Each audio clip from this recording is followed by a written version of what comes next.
ಬಹುಶಃ H C Mahadevappa ಅವರು ಬಹಳ ಅಪರೂಪ ಕಾಣಿಸಿಕೊಂಡಿದ್ದು ಅಂತ ಅನ್ಸುತ್ತೆ. ಮೊದಲ ಲಿಸ್ಟ್ ನಲ್ಲಿ ಅವರ ಹೆಸರು ಕಾಣಿಸಿಕೊಳ್ಳಿಲ್ಲ ಸಚಿವ ಸ್ಥಾನದಲ್ಲಿ.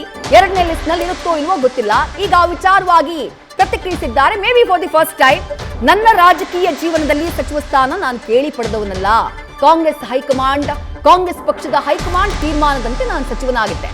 ಹತ್ತು ಕರೆದು ಬೇಡಿ ಯಾವತ್ತೂ ಮಂತ್ರಿ ಪದವಿಯನ್ನ ನಾನು ತಗೊಳ್ಳಲ್ಲ ಅಂತ ಹೇಳಿದ್ದಾರೆ ಎಚ್ ಸಿ ಮಹದೇವಪ್ಪ. 41 ವರ್ಷಗಳ ರಾಜಕೀಯ ಇತಿಹಾಸದಲ್ಲಿ ಕೇಳಿ ಅಧಿಕಾರ ಪಡೆದವನು ನಾನಲ್ಲ. ಈಗಲೂ ಪಕ್ಷದ ಹೈಕಮಾಂಡ್ ಏನ್ ಹೇಳುತ್ತೋ ಅದನ್ನೇ ಮಾಡ್ತೀನಿ ಎಂದಿದ್ದಾರೆ ಎಚ್ ಸಿ ಮಹದೇವಪ್ಪ.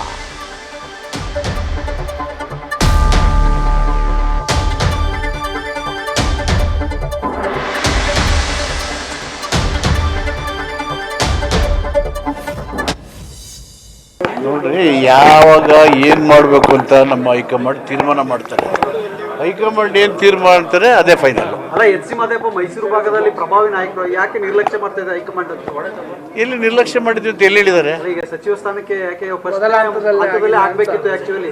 ಅವ್ರದ್ದೇ ಲೆಕ್ಕಾಚಾರಗಳಿರ್ತವೆ, ಈಗ ಮಾಡಿದ್ದಾರೆ.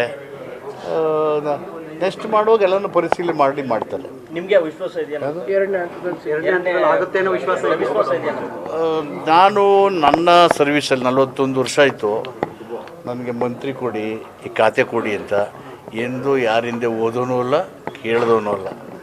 ಹೈಕಮಾಂಡು ಏನು ತೀರ್ಮಾನ ಮಾಡುತ್ತೆ ಅದಕ್ಕೆ ಬದ್ಧನಾಗಿ ಅದೇ ರೀತಿ ಕೆಲಸ ಮಾಡೋನು.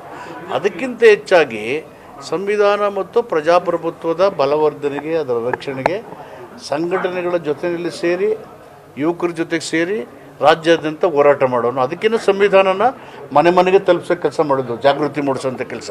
ಯಾರಿಗೂ ಸಂವಿಧಾನ ಪೀಠಿಕೆ ಗೊತ್ತಿರಲಿಲ್ಲ, ಓದ್ತಾ ಇರಲಿಲ್ಲ. 3 ವರ್ಷ ಮಕ್ಕಳು ಈಗ ಸಂವಿಧಾನ ಅಂದರೆ ಏನು, ಅದರಿಂದ ಹೆಂಗೆ ಜನರ ಹಕ್ಕು ರಕ್ಷಣೆ ಆಗುತ್ತೆ, ಹೆಂಗೆ ಪ್ರಜಾಪ್ರಭುತ್ವದ ಒಂದು ಅಡಿಪಾಯ ಅಲ್ಲಿದೆ ಅನ್ನೋದೆಲ್ಲ ಈಗ ಅರ್ಥ ಆಗಿದೆ. ಹೀಗಾಗಿ ಅದು ನನಗೆ ಆ ಕಾರಣಕ್ಕೆ ಸಂಘಟನೆಗಳು, ಜನಸಮುದಾಯಗಳು ಸ್ವಯಂ ಪ್ರೇರಿತರಾಗಿ ಆ ರೀತಿಯ ಒಂದು ಅಭಿಪ್ರಾಯವನ್ನು ವ್ಯಕ್ತ. ಮಹದೇವಪ್ಪ ಒಬ್ಬ ನಮ್ಮ ನಾಯಕ, ಹೋರಾಟ ಮಾಡ್ತೇನೆ ಅನ್ನೋದನ್ನ ಅವರು ಅಭಿವ್ಯಕ್ತ ಮಾಡ್ತಾ ಇದ್ದಾರೆ. ಸೂಚನೆ ಕೊಡ್ತೀರಾ ಸರ್? ನಾನು ಇಲ್ಲ ಶಾಸಕರುಗಳು ಮತ್ತೆ ಸಚಿವ ಸ್ಥಾನದ ಆಕಾಂಕ್ಷಿಗಳಾಗಿದ್ದಾರೆ. ನಾವು ಸಚಿವರಾಗಬೇಕು ಅಂತ ಹೇಳಿಕೆನ ಕೊಡ್ತಾ ಇದ್ದಾರೆ.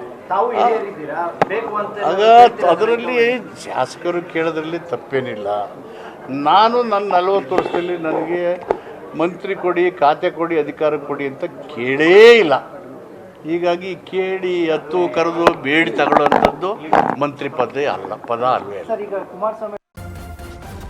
ನ್ಯೂಸ್ ಫಸ್ಟ್ ನಿರ್ಭೀತಿಯಿಂದ ನಿಮ್ಮ ಪರವಾಗಿ.